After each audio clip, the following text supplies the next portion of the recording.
The Franco-Turkish War, known as the Cilicia Campaign, French, La Campagne de Cilicie, in France, and as the Southern Front, Turkish, Güney Cephesi, of the Turkish War of Independence in Turkey, was a series of conflicts fought between France, the French Colonial Forces and the French Armenian Legion, and the Turkish Provisional Government, the Turkish National Forces, from May 1920 to October 1921 in the aftermath of World War I.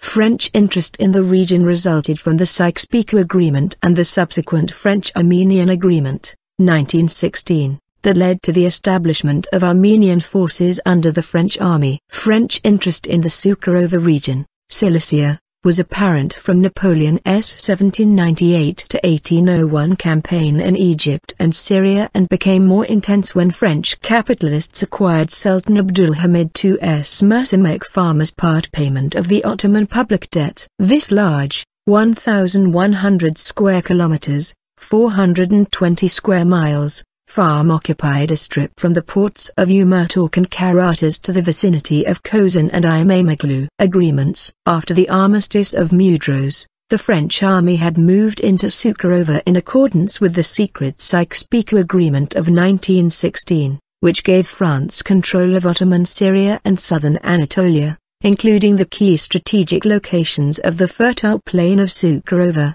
the ports of Mersin and Iskenderun, Alexandretta, and the copper mines in Ergani. On the other hand, the fertile lands of Mesopotamia and the vilayet of Mosul, where oil fields were suspected, were priorities for the British. According to the agreement, the British would look after the cities of Antep, Maras and Urfa until the French arrived in the southern Anatolian regions allocated to them in the agreement. The French-Armenian Agreement, agreeing support of the nationalists of the Armenian National Liberation Movement by the Allies during World War I, was signed on the 27th of October 1916. French Foreign Minister Aristide Briand used it to obtain troops for French commitments. It was planned to establish the French Armenian Legion under the command of General Edmond Allenby. Armenians fought in Palestine and Syria, and also in Cilicia after the armistice of Mudros. The aim in constituting the Legion was to allow Armenia to participate in the partitioning of the Ottoman Empire,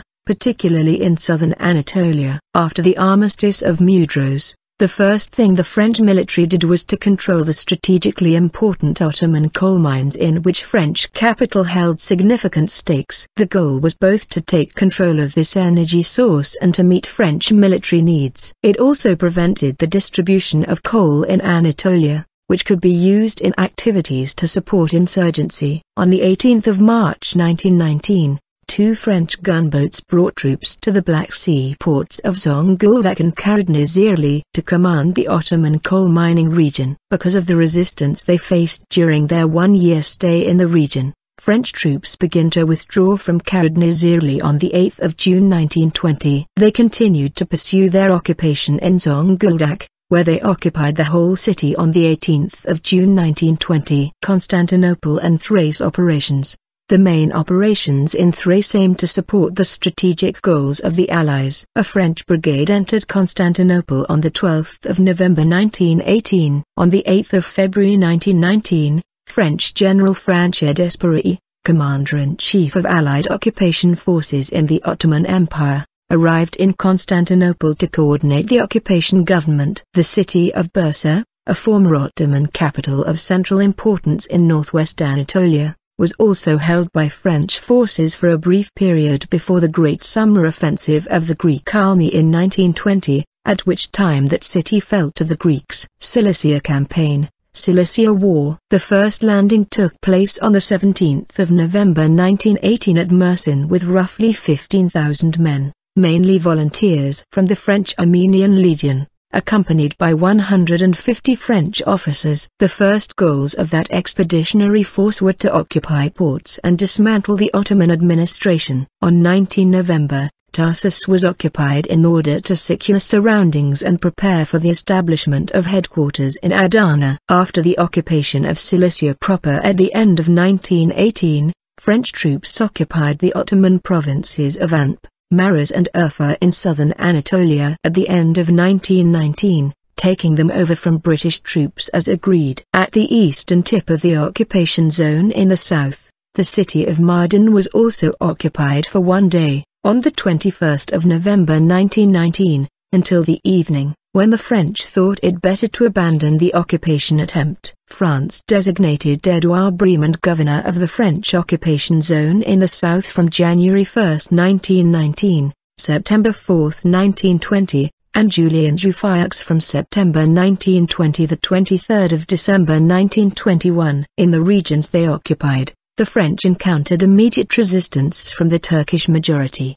especially because they had associated themselves with Armenian objectives. The French soldiers were foreign to the region and were using Armenian militia to acquire their intelligence. Turkish nationals had been in cooperation with Arab tribes in this area. Compared to the Greek threat, the French seemed less dangerous to Mustafa Kemal Atatürk, who suggested that, if the Greek threat could be overcome, the French would not resist, especially as they wanted to settle in Syria. The resistance of the Turkish forces was a big surprise to France. They blamed the British for their failure to curb the power of the local forces to resist.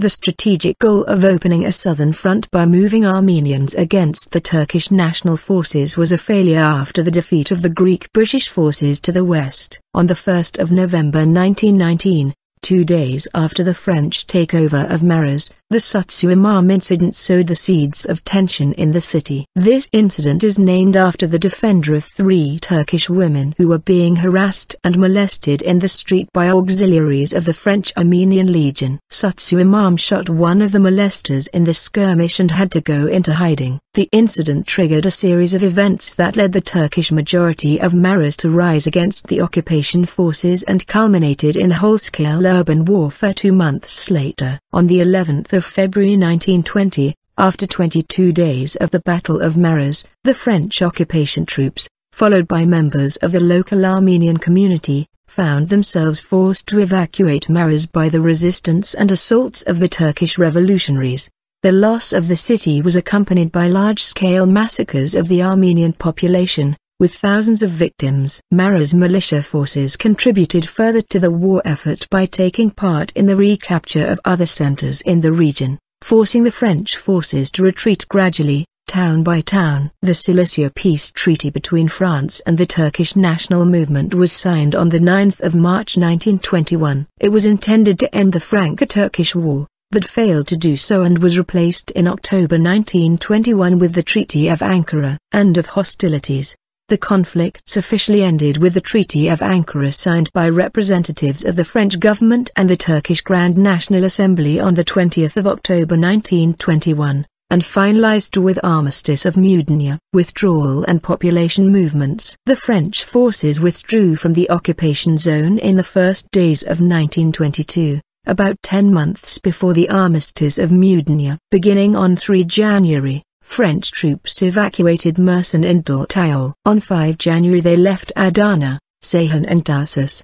The evacuation was completed on 7 January with the last troops leaving Osmaniye. In the early stages of the Greco-Turkish War, French and Greek troops jointly crossed the Meris River and occupied the town of Uzunköprü in eastern Thrace and the railway route from there to the station of Hadımköy near St. Elkan on the outskirts of Constantinople. In September 1922, at the end of that war, during the Greek pullout after the advance of Turkish revolutionaries, French forces withdrew from their positions near the Dardanelles, but the British seemed prepared to hold their ground. The British government issued a request for military support from its colonies. This was refused, and the French leaving the British on the Straits signaled that the Allies were unwilling to intervene in aid of Greece. Greek troops and the French withdrew beyond the Meris River. Aftermath. France had better relations with the Turkish nationals during the Turkish War of Independence, chiefly on account of breaking Triple Entente solidarity and signing a separate agreement with the Turkish national movement. The Treaty of Ankara did not resolve the problems in connection with the Sanjak of Alexandretta. However,